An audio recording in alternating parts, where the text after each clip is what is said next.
days, and I read this book the last time.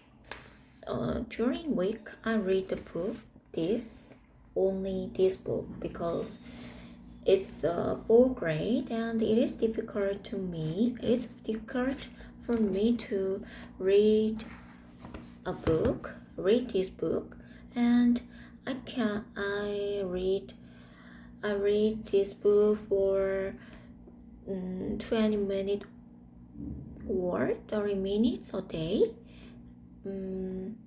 So I can't finish this book in short time. Anyway, I will finish this book today, and last chapter is the Mammon and the Archers, Ohenli. Okay, start. You are a gentleman's son. Old Anthony Lockwood had retired. He had made his fortune as owner of Lockwood's Eureka Soap. One day he was sitting in the library of his Fifth Avenue mansion. One day he was sitting in the library of his Fifth Avenue mansion.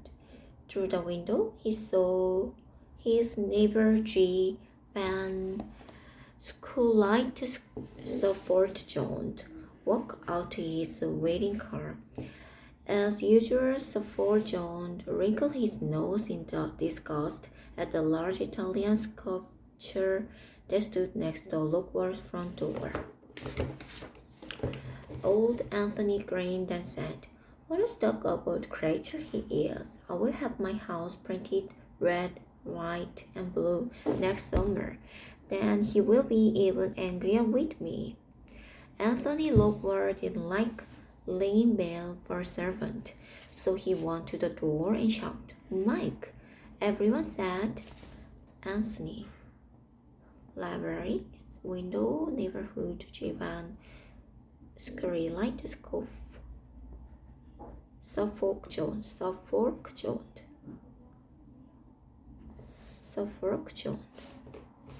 Anthony Lockwood.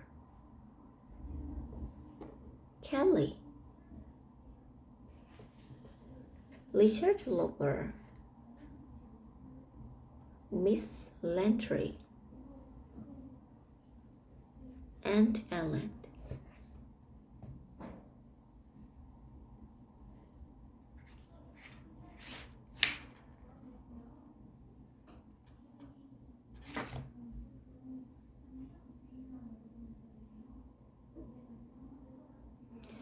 Like a ring the bell for servant, Mike. Everyone said that his voice so loud that it could shatter that cloud over the Kansas plain.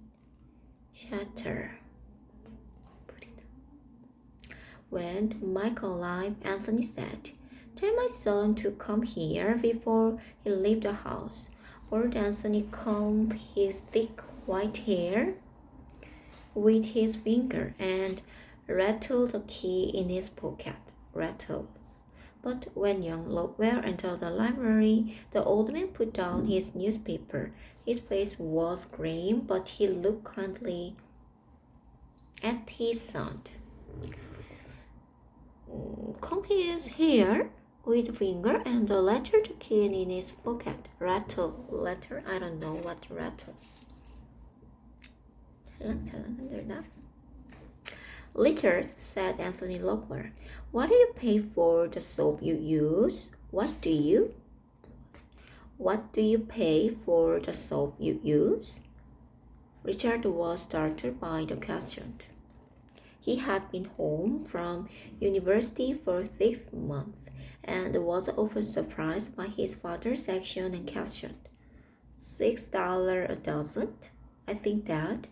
What do you pay for the soap you use and your clothes? I would say about $60. You're a gentleman's son, said Anthony. I've heard of some young man spending $24 for a dozen soap and more than 100 for clothes. You've got as much money as any of them. but you are careful and sensible. Now I use the old Eureka soap, but only because it's the best. Any soap sold for over 10 cents a cake? Any soap sold for over 10 cents a cake is full of bad perfume. But 50 cents is okay for a young man in your position. As I said, you're a gentleman. Some people say it takes 3 generations to make one, but that's not right.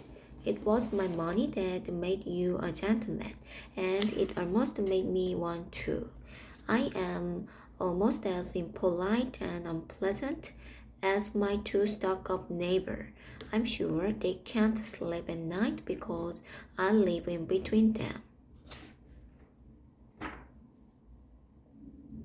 I can't understand what means this paragraph. Okay, so I will reread one more time. I will read the book one more time. Richard, said Anthony Lockwood, what do you pay for the soap you use?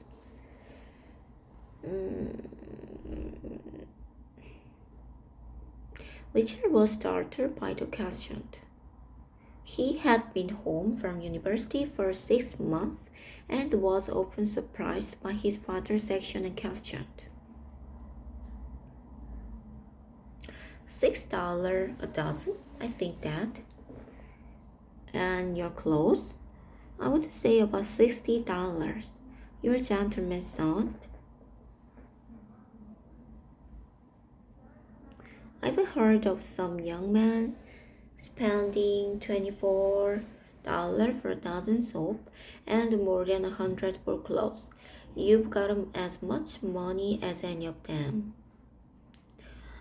But you're careful and sensible. Now I use the old Eureka soap, but only because it's the best. Any soap sold for over 10 cents a cake? Any soap sold for 10 cents a cake is full of bad perfume. But 50 cents is okay for a young man in your position. As I said, you're a gentleman. Some people say it takes 3 generations to make one, but that's not right. It was my money that made you a gentleman, and it almost made me one too. I am almost as impolite and unpleasant as my 2 stuck-up neighbors. Stuck-up. I'm sure they can't sleep at night because I live in between them.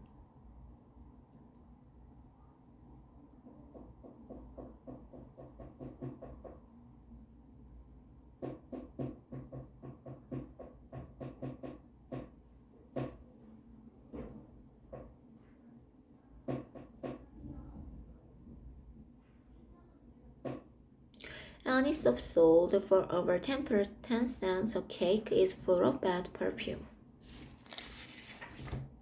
But there is something that money can't buy, said Richard sadly. Don't say that, said old Anthony. I've been through the encyclopedia looking for something I can buy. I'm up to wine now, but there is nothing there that I can't buy. So tell me something money won't buy. Okay, said Richard. It can buy you a place in the high circle of society. Oh, really? cried the old man.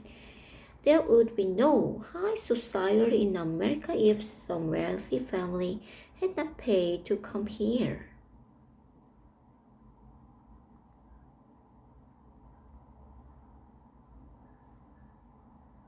There would be no high society in America if some wealthy family had not paid to come here.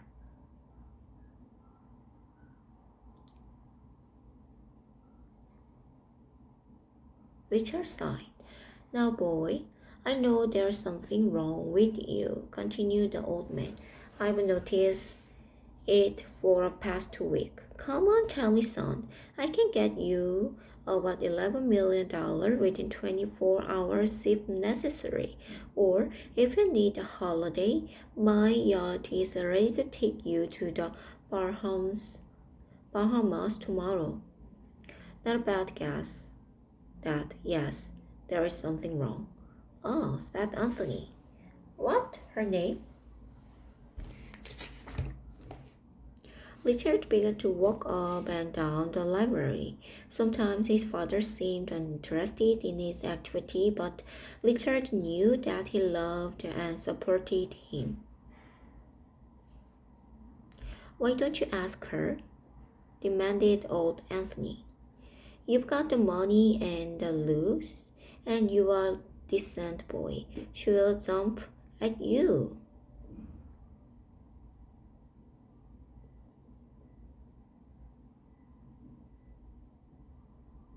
I haven't had a chance, said Richard. Well, take her for a walk in the park or walk her home from church. You have to make your chance. It's easy.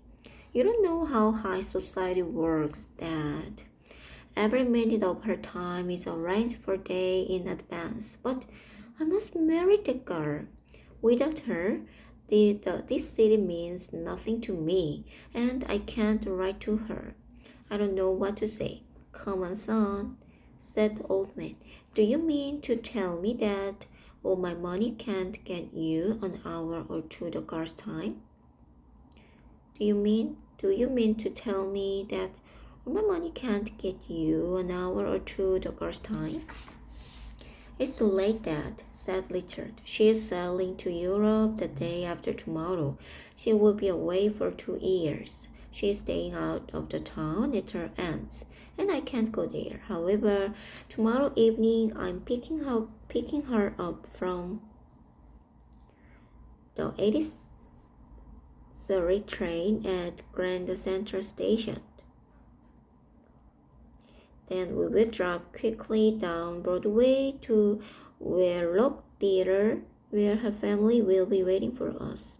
It's only 6 or 8 minute drive. Do you think she would listen to a declaration of love from me in such a short time? No, and I want to have a chance in the theater or afterward. That is the one thing that your money can't buy. No one can buy time with money. If we could, richer people would live forever. I know there's no hope of telling Miss Lantry my feeling before she sails. There's no hope of telling Miss Lantry my feeling before she sails. All right, Richard, said old Anthony cheerfully. Run along to your club now, but don't forget to occasionally burn some incense to Mammon, the great god of money. Don't forget to burn some incense to Mammon, the great god of money. Incense. That night, Anthony Kynes and gentle sister Ellen came to visit. She talked with her brother about Richard's problem. He told me all about it, said Anthony. I told him he was a rich young gentleman who could have anything he wanted. But he said all our money couldn't help him. The lure of society, he said, could never be changed by a team of 10 millionaires.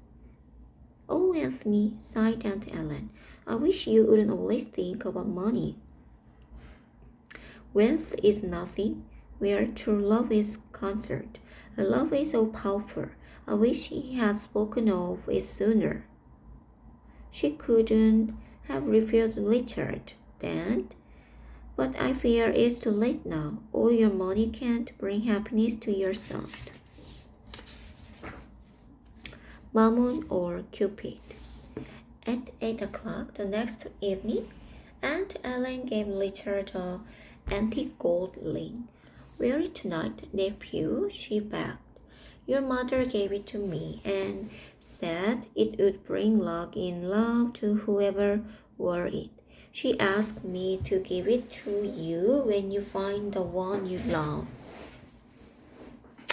Richard carefully took the ring and tried it on his smallest finger, but it was far too small, so he took it off and put it in his pocket. Then he pawned for his cap. At the station, he met Miss Landry at 8:32. "We mustn't keep my family waiting," she said. "To Warlock Theatre as fast as you can drive," Richard said to the cab driver.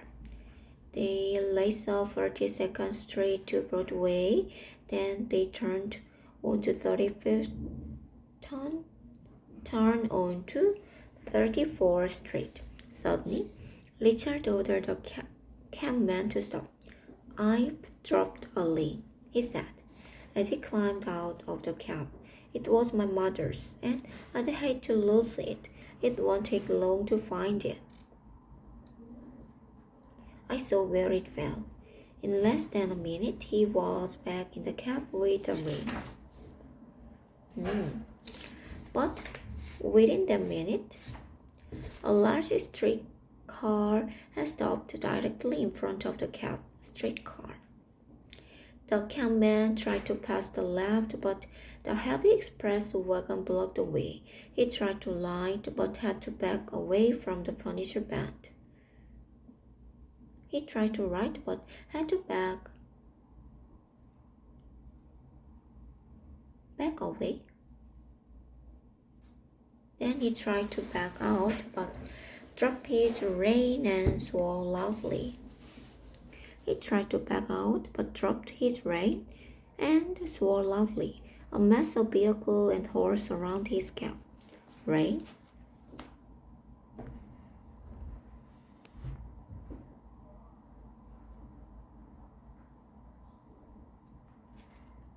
"Why don't you drive on?" said Miss Landry impatiently. "We will be late."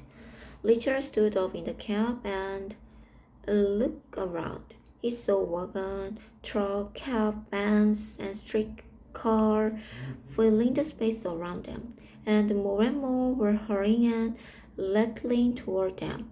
It seemed that all the traffic in Manhattan had gathered around them. Even the oldest New Yorker had never seen such a terrible traffic jam before. "I'm very sorry," said Richard as she sat down, "but it looks like we'll be stuck here for more than an hour. It's my fault. If I haven't dropped the ring, It can't be helpful," said Mrs. Landry. "I don't like theater. Anyway, will you show me the ring?" At 11 o'clock that night, somebody knocked lightly on Anson's locker doors. He was in his red dressing gown and reading a book about pirate. "Come in," he shouted.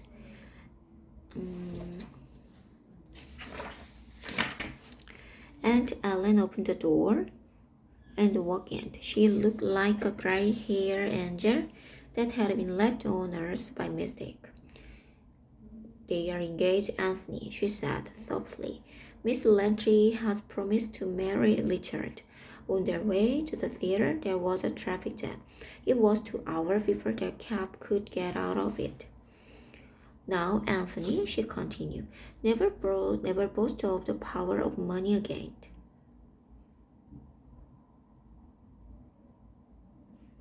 A little ring symbolizing true love is the cause of Richard's happiness. He dropped it in the street and got out to recover it. But before they could continue their journey, the traffic jam occurred. While they waited, he told her of his love and won her heart. "So you see, Anthony, money is nothing compared with true love. Never boast.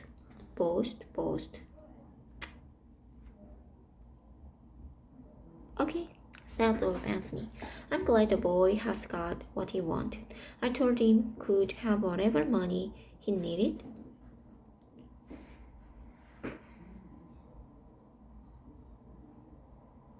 "But Anthony, what good could your money have done?"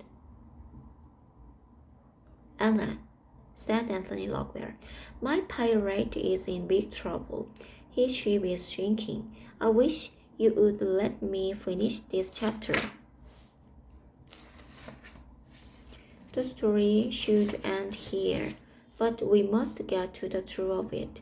The next day, a person with red hands and blue polka dot necktie visited Anthony Lockwell's house. His name was Kelly, and he was immediately invited into the library. Well, said Anthony, reaching for his checkbook, how much do I owe you? It cost a little more than I expected, said Kelly. Most of express wagon and crabs accept $5 each, but the truck, motor ladies, and two-horse team wanted $10 apiece.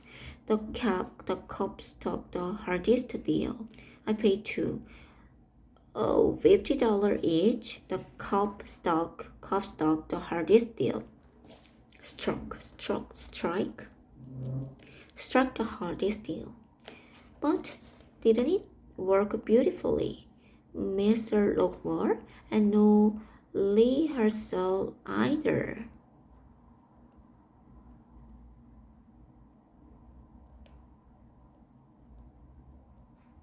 The boy was light on time.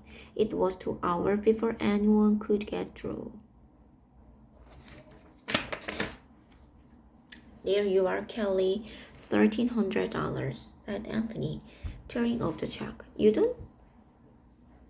don't despise money, do you, Kelly? Despise? Me? No, but I'd like to beat the man who invented poverty. Despise? There you are, Kelly. $1,300, said, tearing up the check. You don't despise money, do you, Kelly? Me? No, but I'd like to beat the man who invented poverty. Just as Kelly was about to leave, Anthony said, my son and sister believe love is very important thing, and I agree. And they say money is nothing compared to love. However, I disagree. I believe money can also play an important role in love. Anthony added, goodbye, Kelly. There you are, Kelly, $1,300. Tearing up the check. You don't despise money, do you, Kelly? Despise? Me? No, but I'd like to beat the band who invented poverty.